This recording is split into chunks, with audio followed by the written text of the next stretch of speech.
All right, let's see if we are live here. Make sure that everything is good to go, all stable across the YouTube platform. Make sure that I can see the chat. Welcome in, Broncos country, to this sort of impromptu Denver Broncos Syndicate live stream. I am your host, Gage Madrid. Couple of things just before we jump in. If you want to do me a big favor and leave a like on this stream, I would really appreciate it. Those are the free and easy way to show your support for this channel. Also, be sure to subscribe to the channel if you have not done so already. Again, that helps the channel out tremendously and helps this channel get pushed out by more and more members of Broncos country and helps us get seen by more and more people. All right, guys, so we are just 2 days away from the official start to Denver Broncos training camp. Now, the reason why I put official in quotation marks is because today, the Broncos veteran players actually report for training camp. So what they ended up doing today was sort of a ramp-up practice period. They were out there for 90 minutes today, and they practiced in front of the media. This was not open to the general public. And afterwards, a bunch of Broncos personnel, a bunch of Broncos personnel ended up speaking with the media, including Sean Payton, Greg Penner, also Justin Simmons, and Cortland Sutton. So I just wanted to get on here, answer any questions that you guys may have as we are going into training camp about position battles, anything that's related to injury concerns, just the overall culture that Sean Payton is going to set here in this building. So I'm really hoping that you guys enjoy what I've got on tap tonight, and any questions that you guys have, please feel free to let me know in the chat. I would love to interact with you guys tonight. I'm also jumping in here to see how my connection is, because I want to make sure that everything stream-wise is stable as we get closer to the preseason when we're actually going to start doing some game streams here on Denver Broncos Syndicate, and I'm really, really excited for that. Jess, welcome in. Loyal member of Broncos Syndicate country. I guess we'll start calling it that. One of the mods here on Denver Broncos Syndicate. Alright guys, so without further ado, let's jump into some of the news and notes from the first Denver Broncos training camp practice. Remember guys, training camp for fans officially starts the day after tomorrow, Friday, July 28th. I'm going to be out there for pretty much every single training camp practice starting on the 28th. We got Michael Ronquillo in the house. Thank you so much for coming in, Michael. Has become one of the more loyal supporters of Denver Broncos Syndicate as well. Thank you, Jeff. I love the shirt. It's not blending too well with my green screen background, though. That's something that I'll have to get going here. We got Mundungus Creevy, a.k.a. Mike, my fellow co-host over on the 5280 podcast. How you doing tonight, my friend? All right, so I'm going to go ahead and bring in this article here from Mike Kliss, and we will start discussing some of the news and notes from the first unofficial day of Denver Broncos training camp. Gotta bear with me here, guys. It has been a while since I have done a solo live stream. I've been doing the live streams over on the 5280 pod, but it has definitely been a while since we've done solo. You know what? No, I'm not going to bother bringing in a camera for this one. All right, guys, so we've got this Mike Kliss article here. Broncos camp notes. Javonte Williams up, Marvin Mims down. So we did receive some good news on Javonte Williams.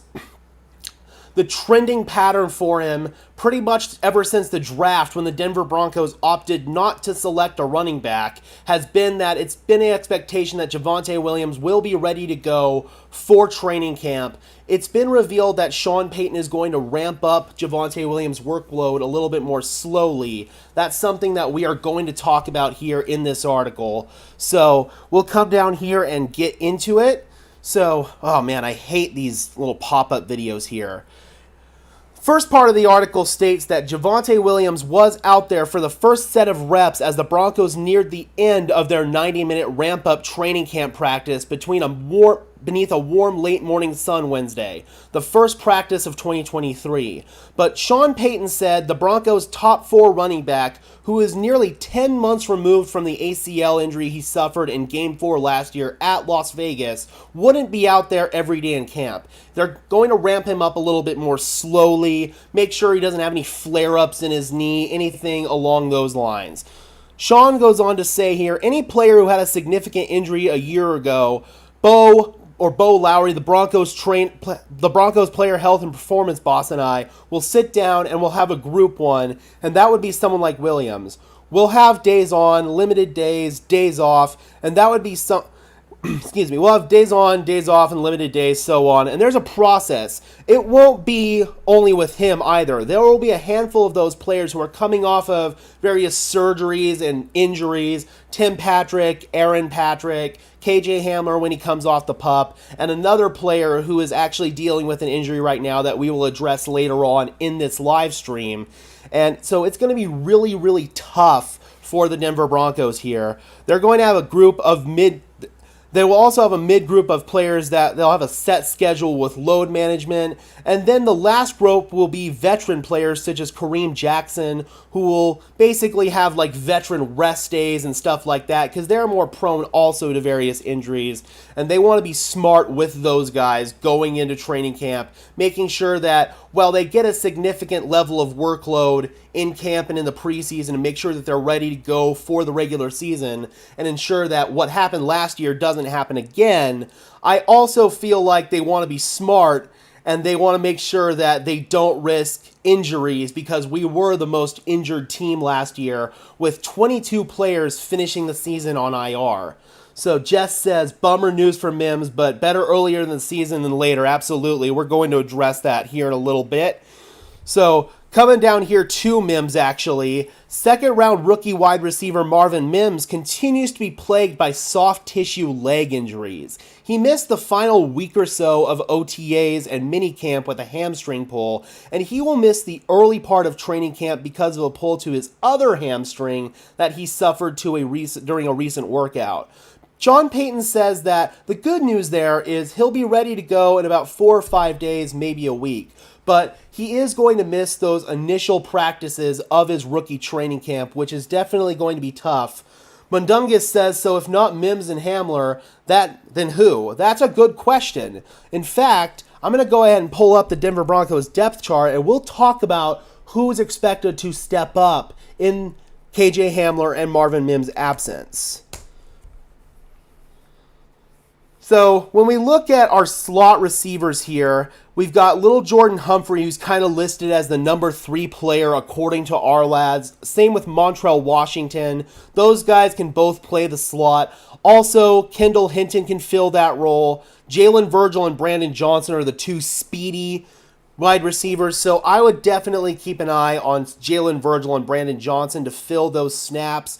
It sounds like Marvin Mims, again, is expected to be on the field sooner rather than later, but at the same time, speedy wide receivers are prone to hamstring injuries, various soft tissue injuries. KJ Hamler has had those kind of injuries even before he suffered his torn ACL. He had those injuries coming out of college, as a matter of fact. And now there's concerns about Marvin Mims with similar injuries because he's now had 2 separate hammies just in the time that he's gotten drafted, in between the time that he's gotten drafted and now. So that's really, really concerning for Marvin Mims. So looking over here at the depth chart, we've got guys who can step up, but they don't bring the same speed, the same route running, and just the same overall threat on the field as Marvin Mims or KJ Hamler does. Marquez Callaway as well is somebody who's going to have to step up.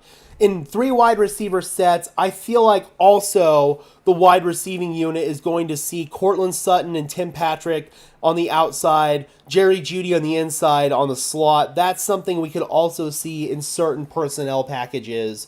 But losing Marvin Mims and losing KJ Hamler, that is a big blow for this offense, and we need to get them both back sooner rather than later. KJ Hamler being on the NFI list, he's expected to miss the more extended period of time. We've got DJ Capo in the house. What's going on, Broncos family? Good to see you, DJ. Mundungus says, I was thinking Marquez Callaway. Absolutely, and to touch a little bit more on Marquez Callaway, he's somebody, I'm going to bring myself back into the feed here. He's somebody that has experience, obviously, in this Sean Payton offense. He spent time in the New Orleans Saints offense, and at times has actually had to serve as their top receiving threat, especially in the 2020 and 2021 seasons when both injuries and COVID just absolutely decimated the Saints receiving core. And there were times where Marquez Callaway really stepped into that role really well. I'll go ahead and bring in his stats here. So yeah, I feel like Marquez Callaway can definitely step into that role.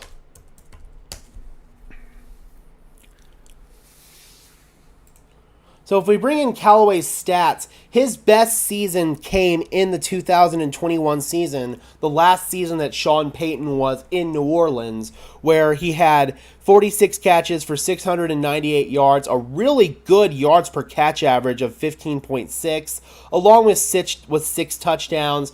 Last year, after Sean Payton was gone, he really fell out of favor in that Saints offense. And guys such as Rashid Shaheed and Jarvis Landry and Chris Olave as well, obviously, really stepped up in that Saints wide receiving role. And he only ended up having 16 catches for 158 yards last year. But given the fact that he's back in the realm of Sean Payton, who knows how to use him and knows how to get the best out of him, as a number 3 receiving option, Marquez Callaway could be really, really solid until KJ Hamler and Marvin Mims return. And then afterwards, he'll be our number 4, number 5 receiving option. And just having him down there on the depth chart in the event that we need him to step up, that is going to be absolutely huge for us. If you guys will excuse me literally for 5 seconds, my drink is over on the other table and my mouth is getting watered. So I'll be right back, guys. I apologize.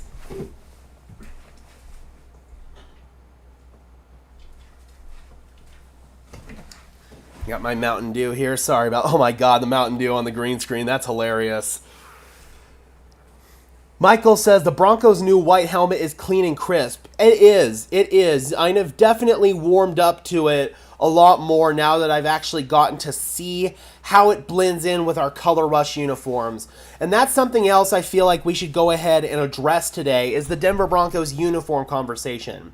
I know that there were some in Broncos country who were a little bit disappointed that the Denver Broncos didn't get new white uniforms to pair with our helmets, with the new white helmets.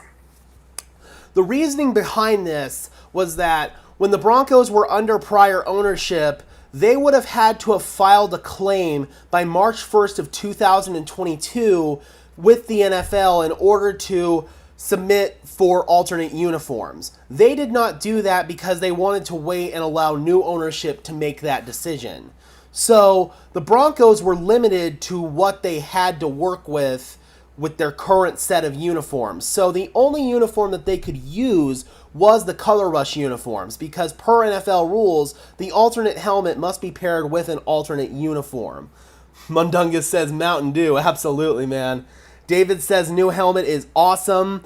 Absolutely, guys.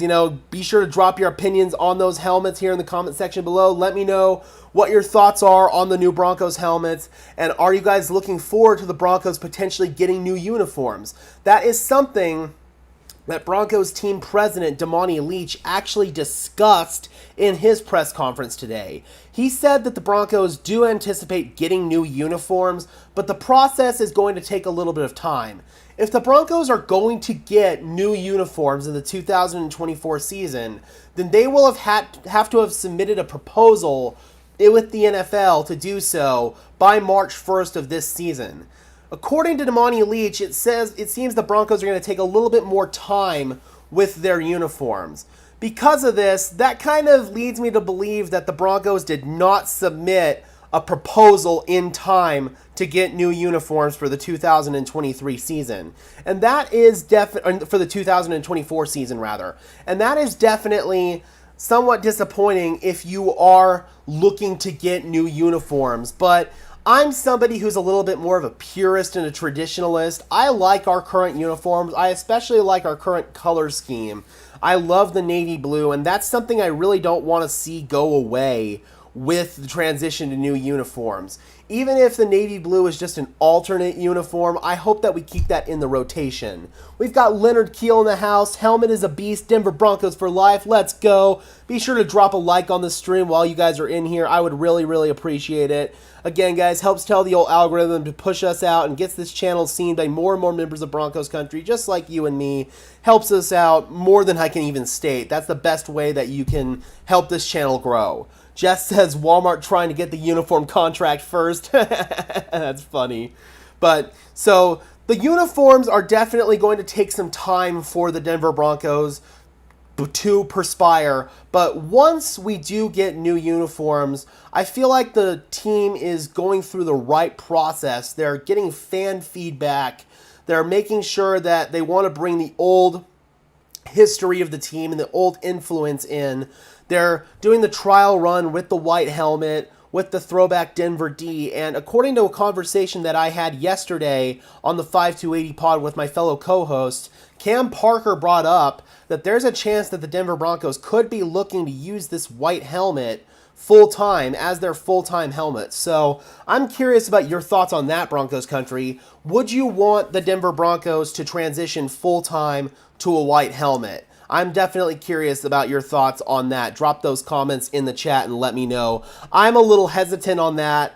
I feel like the white helmets look pretty good with our Color Rush uniforms, and I'd have to see what they did with them in order to justify making it our full-time helmets, but that's definitely a tall ask for me. Oh, Leonard, that's funny. All right, so just getting back on track here to the news and notes of the Denver Broncos training camp for today, getting rid of this stupid thing here, a little pop-up.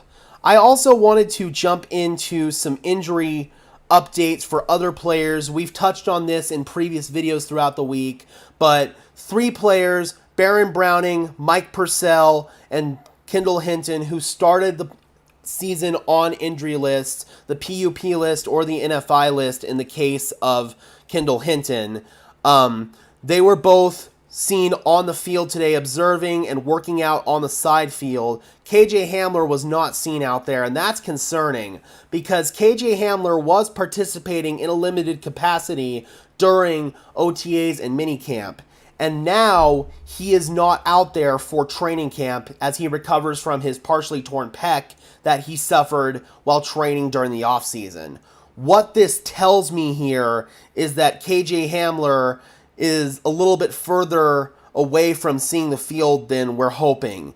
That's very concerning, and I feel bad for KJ Hamler because he's trying to do everything that he can to get back on the field and stay healthy for this Denver Broncos team, and he just hasn't been able to do that, and it's just super unfortunate for a really, really good dude. KJ Hamler is somebody who seems like he wants it really, really bad, and oh man, life just continues to deal him blow after blow after blow. So this is something that we're going to have to continue to monitor as we go throughout training camp, is how long it's going to take before KJ Hamler gets out there. I heard there was some kind of shade thrown between Sean Payton and the league. Not sure what, just heard a little bit in the car. I believe he had some issues with the league a couple of months ago. I can't recall exactly what it was. I want to say it was with the new rulemaking, but if it was something recent, then I'm not sure exactly what it would be, Jess.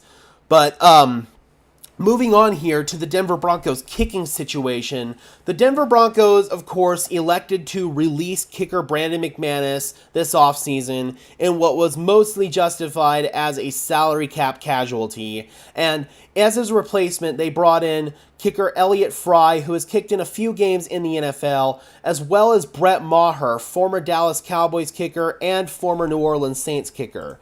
If we come back over here to this Mike Kliss article here, Brett Maher was basically brought into Denver on a prove-it deal. He had a very, very strong season with the Dallas Cowboys, at least in the regular season, but in the postseason, he had a really, really tough go of it, especially on extra points. He missed 5 extra points consecutively. 4 of them in their wild card win over the Buccaneers, and 1 of them in their San Francisco 49ers loss. And after that 5th miss, the Dallas Cowboys could no longer trust him on extra points, and they basically went for 2 on every single try.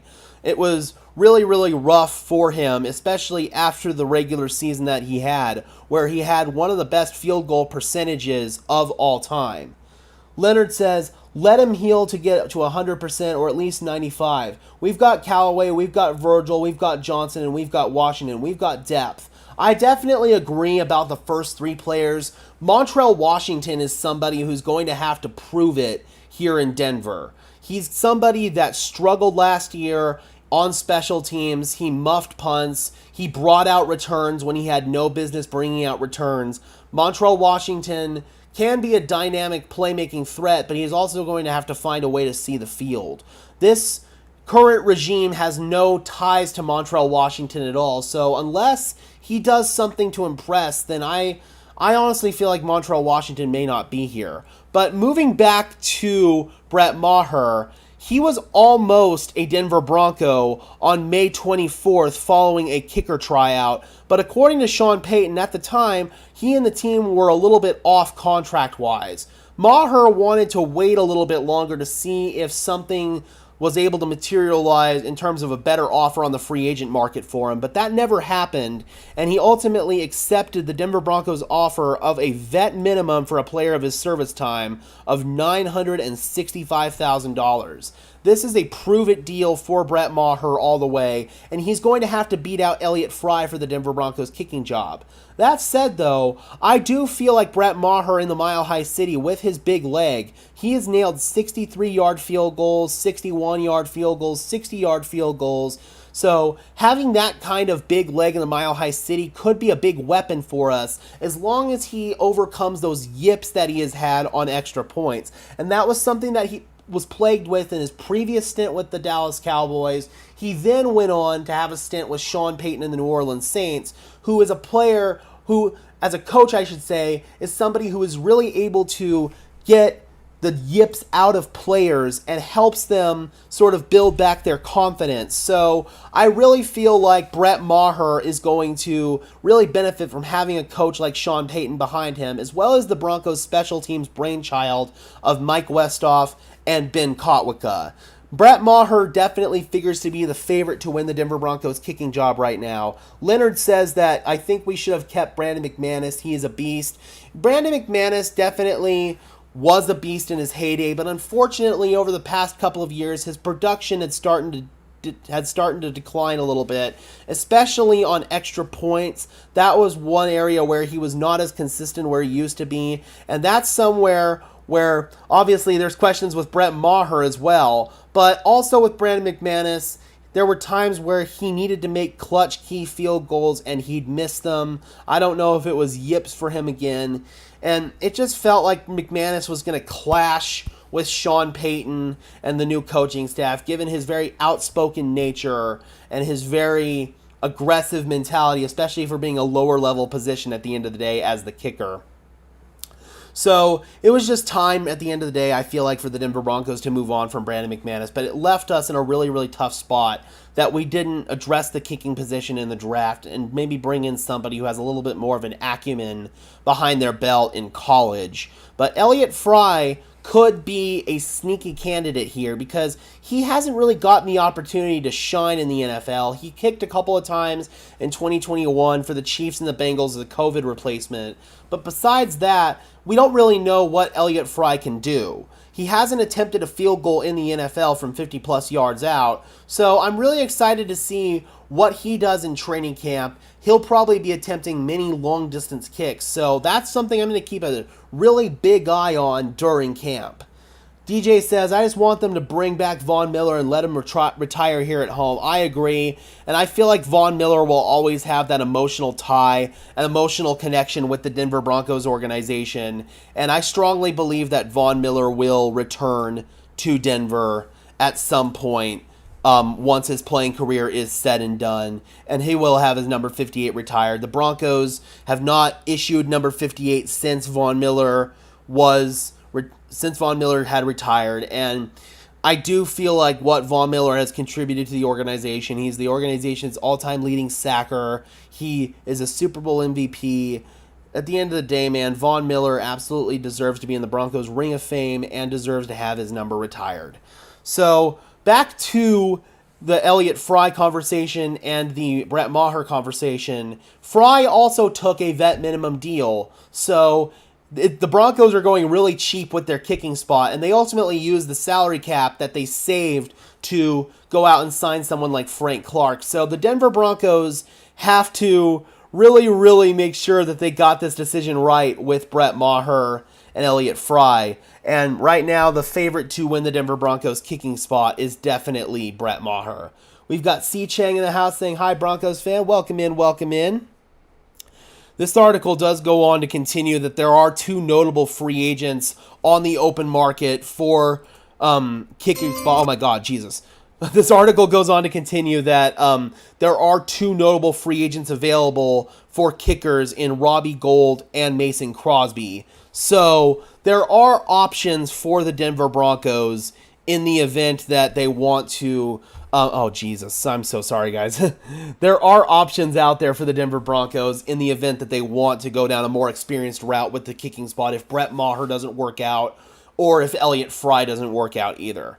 All right, Broncos country. So we are getting so close to getting to see training camp with our own two eyes. We're so close to finally see the culture change that Sean Payton has implemented with the Denver Broncos, and Greg Penner, Broncos CEO and owner, actually talked about that in his press conference today and really addressed overall why he hired Sean Payton as the Denver Broncos head coach and what he feels he's going to accomplish for the Denver Broncos this season. We got Mark in the house, Steelers Nation Australia. Welcome in, welcome in. So good to see you, my friend. Former co-host of the Pittsburgh Steelers Syndicate, has been killing it over on his channel. Absolutely, you've got a wrench, my friend. Good friend of mine. You will always have a spot in the mod club here on Denver Broncos Syndicate. All right, so coming over here to this Mike Kliss article on Greg Penner and Sean Payton.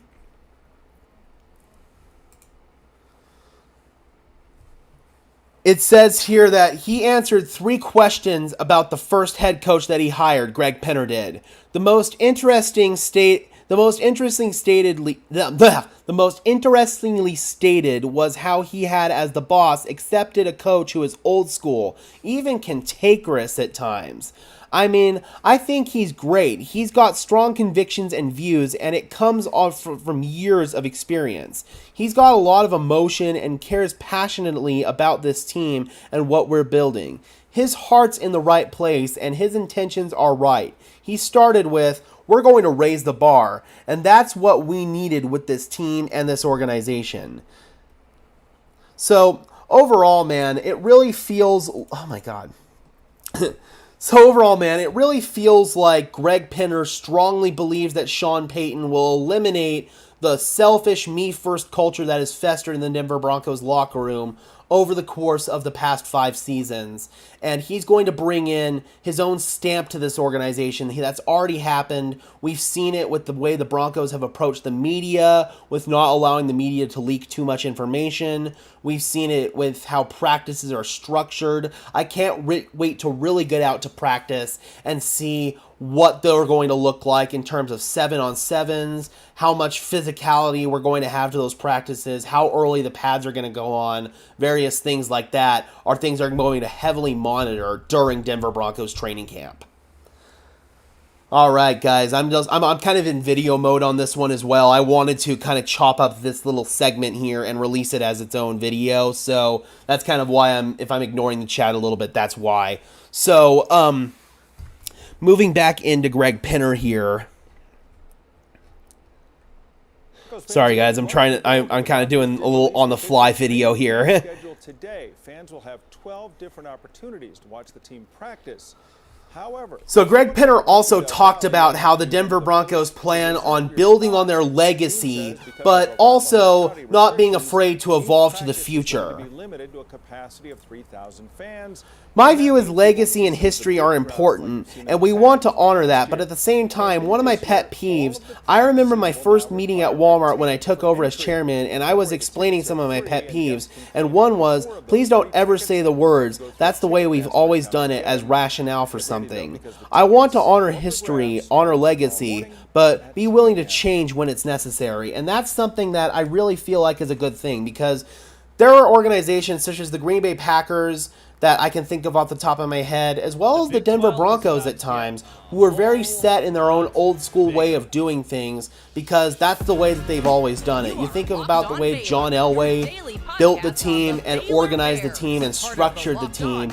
He wanted to build it the same way that his team was built around him during the era when he was the quarterback. And that's just not how you can build an NFL team today. So, Greg Penner, seeing him make these statements that they're willing to evolve and stay with the modern era and the modern times of the NFL, that gives me a lot of encouragement moving forward, without a doubt. Pick every team not named USC and UCLA that's on. Jess says, yeah, I've definitely had a long day, so it was pretty funny, actually. I tried to stream the Sean Payton press conference from work, and I was trying to figure out the StreamYard or the Streamlabs mobile app and all that kind of stuff, and it was just an absolute disaster. I ended up just having to delete it, and when I got home from work, I just ended up re-uploading it as its own video, and it did pretty well, so that worked out. But all right, guys, I just wanted to pop on here for about a half an hour or so. Background stuff. Oh geez, yeah. Oh geez, sorry about that, guys. I didn't realize there was audio on that stupid pop-up video. Sorry about that, guys. But alright, guys, I just wanted to pop in here for a short little stream and sort of discuss what to expect for the Denver Broncos as we go into the official part of training camp where fans are able to observe what is going on. And overall, I'm so excited, guys. I can't wait to get out there at Dove Valley. I'm literally 2 minutes away, so I can walk out there if I wanted to. I'm not going to because it's going to be hot as hell, but I'm so excited to get out there. I've got tickets for pretty much every single day. I'm trying to work out a ticket, actually, for July 29th. So any Broncos fans that are in this chat that live in the Denver area, if you happen to have an extra ticket for July 29th, the second day of practice, I have an extra ticket for the first day of practice, July 28th, the day after tomorrow.